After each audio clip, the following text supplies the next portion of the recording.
కార్యకర్తలు వచ్చి ఒక పవిత్రమైన సంఘటన జరిగినప్పుడు మీ ఒక్క వ్యక్తి కోసం ఆ పిటిషన్ ఇవ్వాలని నేను ఎప్పుడు తీసుకుంటున్నాం, మీరు రండి తీసుకుంటాం. తెలుగుదేశం పార్టీ కుటుంబ సభ్యులందరికీ నమస్కారాలు. ఈవేళ శ్రీ నందమూరి తారక రామారావు గారి వర్ధంతి. ఎన్టీఆర్ మనందరికీ దూరమై 30 ఏళ్ళు అవుతున్నా తెలుగు జాతి గుండెల్లో శాశ్వతంగా ఉండే ఏకైక నాయకుడు నందమూరి తారక రామారావు గారు. తెలుగు జాతి ఖ్యాతిని ఎవరెస్ట్ అంత ఎత్తుకు తీసుకెళ్లిన యుగ పురుషుడు, మనందరికీ ఆరాధ్య దైవం ఎన్టీఆర్. ఇప్పుడే ఏవి చూశారు, ప్రపంచంలో ఎక్కడా జరగలేదు. పార్టీ పెట్టిన 9 నెలల్లో అధికారంలోకి వచ్చిన ఏకైక పార్టీ తెలుగుదేశం పార్టీ అనే విషయం మనం ఎవ్వరూ మర్చిపోవడానికి వీలు లేదు. ఒక చరిత్ర సృష్టించిన వ్యక్తి, దేశంలోనే సుపరిపాలనకు అర్థం చెప్పిన వ్యక్తి శ్రీ ఎన్టీఆర్. తెలుగుదేశం పార్టీతోనే అంతవరకు మీరు చూస్తే రాజకీయం అంటే ఏదో పరిపాలన తూతూ మంత్రంగా పరిపాలన చేసి అలవాటు నేర్చుకున్నప్పటి నుంచి ఎన్టీఆర్ వచ్చిన తర్వాత పరిపాలనకు నిజమైన అర్థం చెప్పారు.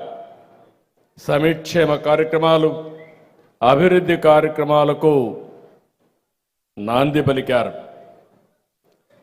సమాజం కోసం, అందరికీ న్యాయం కోసం బడుగులు, విద్యావంతులకు టికెట్లు ఇచ్చి రాజకీయాల్లో, పాలనలో ఎన్నో అవకాశాలు కల్పించారు. ఆయన రాకమునుపు మీరు ఒక్కసారి చూస్తే రాజకీయాల్లో ఉండే ప్రతి ఒక్కరు కూడా చదువుకోని వ్యక్తులు, ఓనుమాలు లేని వ్యక్తులు, వేలిముద్ర వేసే వ్యక్తులుంటే కాదు, అన్ని వర్గాల్లో చదువుకున్న వారిని సమర్థవంతులను రాజకీయాల్లోకి తేవాలని ఆలోచించిన ఏకైక నాయకుడు భారతదేశంలో ఎన్టీ రామారావు గారు. అందరికీ సామాజిక న్యాయం చేయాలని ముందుకు పోయిన వ్యక్తి ఎన్టీ రామారావు గారు.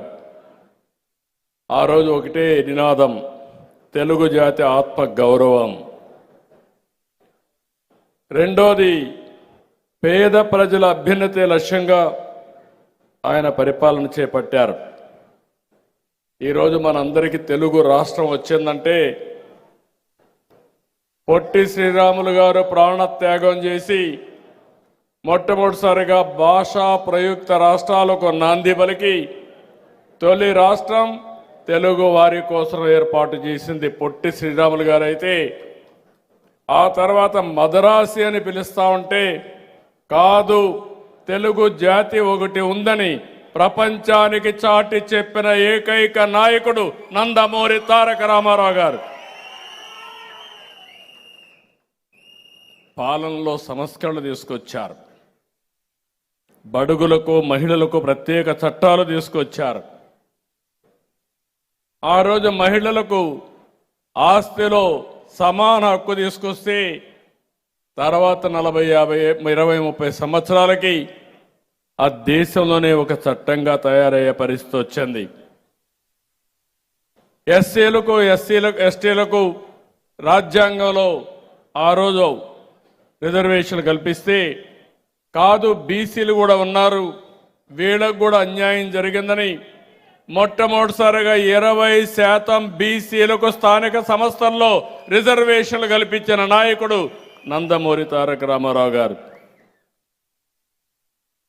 మొట్టమొదటిసారిగా ఆడవారికి, మహిళలకు చట్టసభల్లో ప్రాతినిధ్యం రావాలి, రాజకీయాలకు ప్రవేశం రావాలని ఆ రోజు 9% స్థానిక సంస్థల్లో రిజర్వేషన్లు తీసుకొస్తే దాన్ని నేను వచ్చిన తర్వాత 33% చేస్తే ఈరోజు రాబోయే ఎన్నికల్లో పార్లమెంట్లో శాసనసభల్లో 33% రిజర్వేషన్ల మహిళలు రాబోతున్నాయి. అది మార్పుకు నాంది. ఇవే కాకుండా సంక్షేమ కార్యక్రమాలు, ₹2 కేజీ బియ్యం. అప్పటి వరకు కొన్ని వర్గాలైతే రైస్ తినే పరిస్థితి లేదు, జొన్నలు సజ్జలు రాగులే తినే పరిస్థితిలో ఉంటే మొట్టమొదటిసారిగా ₹2 కేజీ బియ్యం పెట్టి ఆహార భద్రతకు నాంది పలికిన వ్యక్తి. తర్వాత ఈరోజు మనం చూస్తే పీడిఎస్ కానీ ఇవన్నీ వచ్చాయని చెప్పి కూడా నేను మీకు తెలియజేస్తున్నా. ఆయన స్ఫూర్తితో మీరు ఇంకొక వారిని చూస్తే తిరుమల తిరుపతి దేవస్థానంలో అన్నదానం ప్రవేశపెట్టారు. ఒక వినూత్నమైన కార్యక్రమం. ఈరోజు 1,00,000 మందికి అన్నదానం అనునిత్యం పెట్టే పరిస్థితి వచ్చింది. దాతలే ముందుకు వచ్చారు.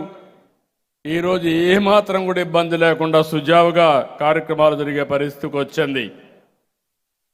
అవన్నీ చేసిన తర్వాత ఈరోజు మనం ఆలోచించి మొత్తం అన్నా క్యాంటీన్ పెట్టి రాష్ట్రం మొత్తం దగ్గర 225 ఉన్నాయి. తొందరలో మళ్ళీ ఒక 700 అన్ని నియోజకవర్గాల్లో ప్రారంభించి అన్నా క్యాంటీన్ ద్వారా పేదవాళ్లకు అన్నం పెట్టే కార్యక్రమానికి శ్రీకారం చుడుతున్నాం. ఇదే కాకుండా ఆ రోజు మీరు ఒక్కసారి చూస్తే వృద్ధులకు పింఛను ₹35 ప్రారంభించారు. ఆ తర్వాత నేను ₹70 చేశాను. మళ్ళీ నేను వచ్చిన తర్వాత 200 ఉంటే 2,000 చేశాం. ఈరోజు 4,000, 6,000, 10,000, 15,000 పింఛన్ల కార్యక్రమానికి శ్రీకారం చుట్టాం. ఇది ఒక చరిత్ర. అలాంటి చరిత్రకు మనం నాంది పలికాం.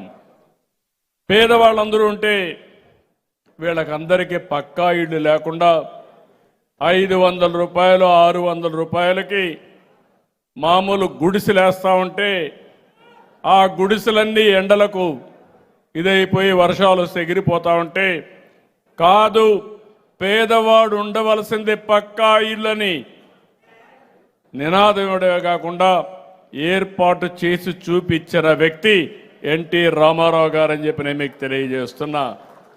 మళ్ళీ ఈరోజు ఎన్డీఏ ప్రభుత్వం, తెలుగుదేశం ప్రభుత్వం ఈ రాష్ట్రంలో ఒకటే హామీ ఇస్తున్నాం.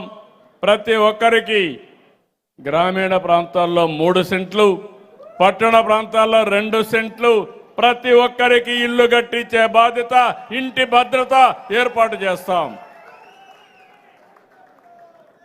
ఇంకొక పక్కన మొన్ననే 3 లక్షల మందికి సామూహిక గృహప్రవేశాలు చేశాం. మళ్ళీ ఉగాది రోజున 5 లక్షల మందికి గృహప్రవేశాలు ఉంటాయి. ఇవి కాకుండా ప్రతి ఒక్కరికి 3 సంవత్సరాల్లో 3.5 సంవత్సరాల్లో ఇండ్లు కట్టించే బాధ్యత తీసుకుంటాం. సంక్షేమ కార్యక్రమాలకు ఆ రోజు నాంది పలికాం. ఈరోజు సూపర్ 6 తీసుకొచ్చాం, సూపర్ హిట్ చేశాం. తల్లికి వందనం, స్త్రీ శక్తి, దీపం 2, అన్నదాత, సుఖీభవ లాంటి కార్యక్రమాలు సమర్థవంతంగా అమలు చేశాం. ఆర్థిక ఇబ్బందులున్నా, ఎన్నో సమస్యలున్నా ఇచ్చిన మాట నిలబెట్టుకోవడానికి ఈ ప్రభుత్వం పనిచేస్తున్నామని మరొకసారి ఎన్టీఆర్ వర్ధంతి సందర్భంగా